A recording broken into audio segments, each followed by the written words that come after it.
Welcome back to those of you who joined us yesterday. Hello to those joining us for the very first time today, and welcome to the Business of Data Festival 2022, the summer edition. It is wonderful to have you joining us here today.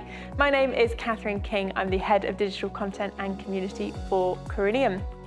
Just as we did yesterday, we are going to begin the day going around the world to our studios, chatting with senior leaders from all over, discussing some really rather interesting topics.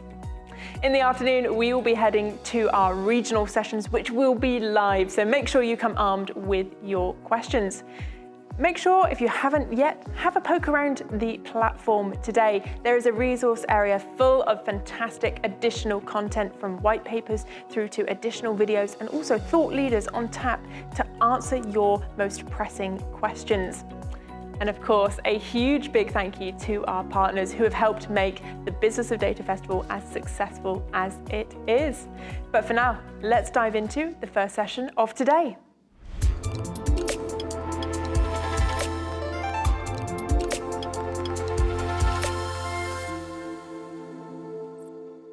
There's no denying that there are many fantastic things we can do with data analytics, much of which we have discussed already. However, we do know that to achieve many of these exciting things, first, we have to get the data of good enough quality, because we certainly want to be avoiding the big challenges around bias and many other challenges. So I'm very excited to dive into how we can improve data quality, but in a sustained way.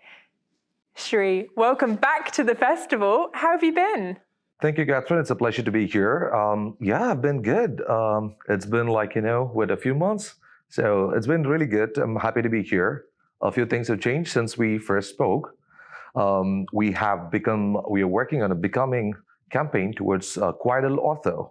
So Ortho Clinical Diagnostics has been acquired by Quidel.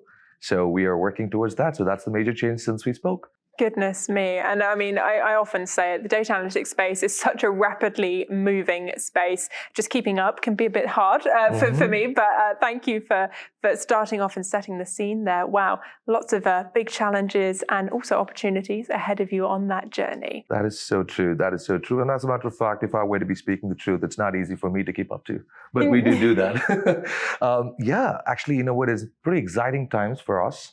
We are extremely busy, and I said, like you rightly said, I think it was less of challenges and more of opportunities. We have a very supportive leadership team. We have a very encouraging culture. So data analytics is being welcomed. We are thinking about how is it that we can make the data work more for us. So yeah, I think what we call it as an integration project, it's going in swings at pretty good speed, and there's a lot of opportunities that we've already looking at. There's a lot of synergies that we're looking at. So now our vision or thought process is more around let's look at the company as a whole, not just at Ortho, but let's look at what Quidel's pick the best from both the worlds and make a foundation that can be very helpful for our future. I mean, well, this falls perfectly into my hands for this interview here today as well, because there's so many layers behind data quality, right? And so many positions in terms of where you are in your industry, where you are in your organization. In an acquisition, you're potentially merging data sets, or potentially you could be keeping them apart as well, depending on your own organization's approach to that acquisition. That is right. And some big challenges, but opportunities there as well. So let's talk data quality. Where would you say you are on this journey to having a good, reasonable level of data quality?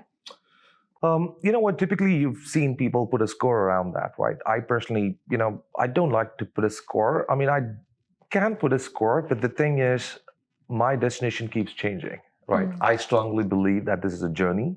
And I believe that, there's no one place we want to get you. There is obviously a place that we want to be today, and that's a different place tomorrow. So it's like a changing goalpost for us. With what our companies need at this point of time, we are defining data quality at a particular level. We want our business partners to be able to start trusting the data that they look at. We want them to be able to have the confidence in the reports that are generated. We want them to be accurate with the forecasting and the reporting and stuff like that. But then that's all today, right? So tomorrow, we'd probably be looking at better patterns. We'd be looking at more much more sophisticated AI, ML-based data science and statistical analysis and stuff like that. So I would say, our data quality, like I said, there's no particular score, but I would say, we are on a journey. I think more importantly to me is about the realization of how important it is for the organizations, as opposed to shoving it and rugging it under the rugs and just moving forward. So that is a mindset that we've all embraced very much. And so we are on the journey. And, one thing that we are doing different is I think I've not done this a whole lot in my career, and that's something that I'm very proud of doing at Ortho right now, is we're looking at the process more now, right? Okay. We're not just wanting to look at the technology, or we're just not wanting to look at the data, but we're looking at more around what could we do to change the process? Because what we did realize is most of the times, it's sometimes a process that attributes towards the quality challenges. Tools can do their wonderful jobs, no complaints, but then if you're not going to fix some of the processes, you might be doing the same stuff over and over again and not see a different response. So that's a different thing that we're doing right now. Exactly that. And I've actually heard that sentiment from a few leaders, that it's a case of not just looking at that kind of one individual use case. It's a case of, well, hang on, this is being repeated time and time over. Yep. Let's come out broader, macro scale. What is going on? What are the pain points? And it can be such a small thing. There was a fantastic use case over in the UK that I heard it in one of the Cranium events in London, and they were talking about how the actual topic of the conversation was about kind of understanding the grassroots of these challenges, but it came to data quality because it was a feedback survey. And one entry was always just wrong. And it was a case of, why is it wrong? What is going wrong with this? So the data leader literally went into store and said, why are we putting this entry in? Oh, well, we don't have a box for that, but we figured it would be useful for you guys. That's right. The intention is so pure. We think it's going to be useful to you. Great. But the process, exactly as you mentioned there, behind that, they haven't got a box to put it in. But suddenly down the line, when it's being analysed, very, very seldom rare does this get fully integrated in real time. So it could be a month or 2 months or 6 months, a year before that data is even being considered. So by that time, how much data have you collected where it's really difficult to improve the quality of, but also the cost of doing it? That's right. When you could have just put in a box that these guys wanted, or you say, great, we're not looking to collect that right now. And that could be powerful as well of preventing that. You're absolutely right. And I think that resonates a lot with me because one of the things I'm happy about, even some of my business partners, most of the business partners that I work with, they are also in the same mindset, right? One of my business partners is pretty strong about Shree, I don't want to implement anything without fixing the process. So let's help me fix the process. So you never know what you're going to find out, right? And that's the interesting thing about data and about the revelations that the data bring to us. Some of the data has made it super obvious for us that unless you change some of the processes, no tool can really do the magic that you think it could do for you. So very happy to be in such a place where you can actually have that liberty to be able to express yourself. And one of the things that I always say is there's no timeline for process change sometimes. Yes. Right. You can give a timeline for a program, for a project, but from a process change, because there's people involved in that process. There's culture involved in that process. Mm-hmm. There's a lot of legacy involved in that process. So I strongly believe that it's important for us to be listening a lot in terms of what they've been doing and why have they been doing, with a curious mindset, not really to blame or not to find fault, but it's just a curious mindset as to why some things are happening the way it is happening, and then help them change it.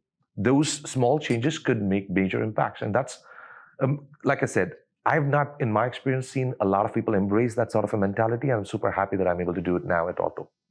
Now, where does that fall on the actual practical day-to-day line of understanding the business process, and as you mentioned there, and I love that you said not placing blame. It's not a case of right or wrong. It's a case of you're doing this for a reason. That is right. What is that reason? Mm-hmm. How does that look in reality? Are you going around departments? Are you calling up people? What does that look like in reality? It's a good question, and I know you would ask me this. You always like to ask the tough questions. No, but it's actually, what we've done right now is we've actually spoken to, we picked one domain. We don't want to, do it in a large scale. We want to start small. So we picked one domain that matters the most for us as an organization. And then we said, all right, let's talk to every single person who is touching it, feeling it, using it, doing anything at all with that data, and talk to them, right? And then we talked to each and every one of them, understood, what is it, what are you doing? As a matter of fact, we spoke to the people, and then we realized, even when you put people from, let's say, Japan and US and UK together in a room, they learn so much amongst themselves. They did not know the process between what used to happen in Japan versus in US. Then they say, oh, this is what you do there. Oh, this is how we do this here. I just feel that I'm being that change catalyst right in the middle, helping them all to connect and talk. And by the fact that they all talking and you just listening gives you a whole different perspective. We've literally put together a 100-page document right now, and I'm not exaggerating this by any means, just how do we create a customer within the organization across the multiple systems we've got, across the multiple regions. And that really translated into close to a horizontally, a 8 to 10 foot long swim lane diagram that I'm going to really put it up on the wall on my floor at office. So the point is, there is so much of little things that happen across each step of the way. People always think, oh, somebody is doing it. But then when everybody get together and they talk about it, that brings a lot of insight. So now with all of that interviews and every discussions that we've had, we can now walk the room and tell people, guys, this is what we've heard has been happening. And that helps us to then trickle it down to, all right, this is a process change we need to implement, and this is where technology could potentially help us, and this is where a future roadmap needs to be defined. So yeah, it's an amazing journey, like I said. Oh man, there's so many threads I want to pull there. And I think just how you ended there, it's process then technology. And I think so many people will say that they have found a downfall. And we've recorded content where people have admitted it, where they've gone technology then process, but actually by understanding and the changes that you're speaking about, they don't have to be huge either. It could be a very slight shift in how things are done, but on the large scale makes such a huge difference. And I think that's really, really very interesting as well.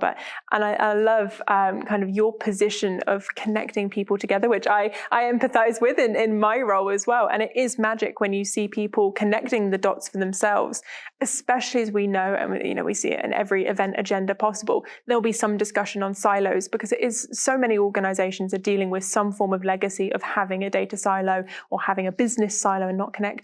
So you being seen as a leader who can connect people is very powerful, regardless of data quality, regardless of what we're talking about. If you as a function are being seen as the great connector or being in the know, I think that's quite powerful as well. That is very true. And that is exactly what I intend to be, and that's what I am actually doing. But again, it couldn't be done by a single person, right? So I'm a strong believer of that. It takes a village to basically do what we do. And thankfully, all the business partners are there, willing to work with us. I personally feel and I know the last time when we spoke about this whole data silos and people are trying to own their chunk of data and where does the data sit and stuff like that. I think there's sometimes a good reason why people feel that way. They just probably feel that way their job is made easier. They might feel that, that makes their day jobs easier and less dependency, and all of that could be true, right? What I do not promise is I do not promise life to be all rosy and things tomorrow. What I can promise is collectively we can possibly get to a better day, a better tomorrow. I don't believe in false promises. I don't think there's any magic wand out there that can just wave and make things happen thing. But the little changes, like you rightly said, right? People, all that I think we need to make sure is people understand those little changes, and those little changes could help. How does it translate into a day-to-day basis? Like I said, it's also important that we keep re-emphasizing to people that their day jobs are not changing a whole lot, because it's like a kind of a very thin line, right? There's no right or wrong answer. You don't want that to change a whole lot, but you also want to see some change. Yeah. Right? You got to walk that balance, and it takes time. Sometimes it does take time, and that's why you can't put a timeline around some of those things. I've seen people who've been willing to embrace change because they've heard things, they've learned things. Some people, and this is where actually, we might be drifting off to a different topic. Data literacy is important too. We need to make people aware of what's possible and what is it that you can do. So it's a whole data analytics organizations, multiple different facets. But the bottom line, coming back to our topic here, is how do you earn that trust? By constantly providing good data quality for people to consume and use. I think what's really interesting for me is no matter where we end up, whatever we're talking about, we end up talking about people. And I think that's really powerful. And I think traditionally, perhaps that has not been the talking point. It's always been the tech or kind of the hard science element to data analytics. But I think increasingly we're finding that people are both the biggest challenge, but the biggest opportunity. And I think you've hit something really interesting there about the overwhelm. It's about, I'm not changing your job. I'm not even changing really much to do with it. I'm changing this one aspect, but these are the reasons I'm changing it, because I've been listening to you. I've been listening to your pain points, and here's how I'm going to solve them. And that takes time to do. That's right. But it's about controlling that overwhelm. And to link us back, when I was writing this session and I knew we were going to be sitting down today and talking about it, I really wanted to include that word of sustained improvement. Because when we talk data quality, especially if we're talking legacy, especially some of the organizations we're joined by are hundreds of years old. If we're talking about data quality, it can feel very overwhelming. How are you looking to improve your data quality in a sustained way that means you're not going to necessarily tackle the entire mountain today? And we also know you're collecting more data now than ever. So it's a case of not even historically what you're collecting, but also going forwards. How are you going to improve that data quality? It's a good question. And there's multiple layers to that, in my opinion, right? Sometimes monitoring or observability is something that we don't do. We don't, I think, when I say we, I just mean the industry in general, the majority of the experience, right? People might not be spending much time on monitoring your data. People might not be spending much time on looking at what potentially could you do to prevent some of those things. Proactiveness is something that's very, very vital in this space, right? There's used to be you talk about proactive data governance or reactive data governance. I'm a strong believer of proactive data governance. When you are starting off a journey like this, then obviously, reactive could be there for you to catch up with what's happened in the past. But then from an ongoing perspective, you got to have that constant monitoring and proactive governance. The third thing that I also feel that is important is you should have some clear ownership defined. And again, you're right. I keep talking about people because to me, people are paramount. Yeah. I would not be able to do anything without the people, people in my team, my business partners, my leaders, and everybody, right? So how do you make sure that you have clear ownership defined with people? If I don't have the responsibility of having a clean data available for something, and if it is not defined to me, I might not be able to do that, right? Me as an individual might have the passion to do it. Me as an individual might have the urge to have that, but I can't expect the same from every single person. So you need to make it as almost like a part of your DNA, and it needs to be part of your day-to-day job. It needs to be part of your well-defined goals for the year and stuff like that. Again, going back, data literacy. That's where it's super important for people to keep influencing people about why they need to do what they need to do. So that's the third thing, right? I'm hoping that we'd be able to establish some clear roles and responsibilities for people in what they do. And the next thing that I also strongly feel, and I don't know when we would get there, but sometime soon we would like to get there, is I want to be able to tie directly for the company's organizational goals to people's individual goals. Sometimes you see people saying, organizations saying, I want to go 20%, I want to go 30%, blah, blah, blah. But then how do you, because data is the new oil, data is the new this and new that. There's so many different ways we are making, but the point is data is very essential for a company's growth if you're thinking about a digital transformation. How do you translate the organizational goals to a data goal, right? An individual data analyst goal, be it a data science person, data leader, anybody. So that amount of translations, that amount of KPI-driven stuff is essential. And that's kind of what I would like for people to also think. And I've also seen in my own organization, people have been my own team has been sometimes concerned, so Shree, are you going to be changing some of the technologies? Are you inclining towards a particular thing towards the other? And I'm like, no, that's not my job. I'm not biased to any technology. Yeah. That to me is the last component. Technology doesn't come first. So sustained growth to me is about ongoing monitoring, clear roles and definitions. And how do you also I also think that we need to keep scoring ourselves, rating ourselves in terms of how mature have we become. The fact that there is no destination, it's a journey, you need to keep measuring us against yourself as to how do you do that. Now that's a really interesting point about the destination versus the journey, because again, there can be this perception of data quality that it's got to be 100% perfect to avoid, things I mentioned at the start there around bias and the other challenges that we see. Now, depending on what you're using your data for, there needs to be a degree of perfection, right? Some things you can forgive a layer of quality. Where do you measure and where do you put your kind of hard lines between it's good enough? How do you decide what is good enough? I mean, the simplest answer, maybe very generic answer, is as long as my business is able to operate efficiently without having to go through loops and hoops. I guess that is like a simple, very high-level generic definition. But then if I were to drill it down and like get more specific, I should be in a position to say, like I said before, am I able to forecast better? Am I able to have my month-end reconciliation done on time? Do I have you can go on like use cases for every single domain that you want. How much time do I spend with my customers trying to figure them out or search for them in my internal systems when I'm on a customer call? Things like those, right? All of these could be different measuring points. Depending on which area of where we're looking at, I think it's important for those individual product owners to be able to define those metrics for them. But will data ever be good enough for me? I'm so proud of the data that I own. So I think, yeah, it is good, but can it be better? Absolutely, yes. Right? Yeah. I don't think I'm running a bad data office. I'm running a good data office, but it could be better. And that's what we're all aspiring towards. It could be quicker, much more accessible. Those things can be better. We can always better at what we do. And that's what I believe in. I love that. Absolutely fantastic. Well, Shree, thank you so much for joining me today. Catherine, as always, it's a pleasure and great talking to you. And thank you for giving me this opportunity. Take care.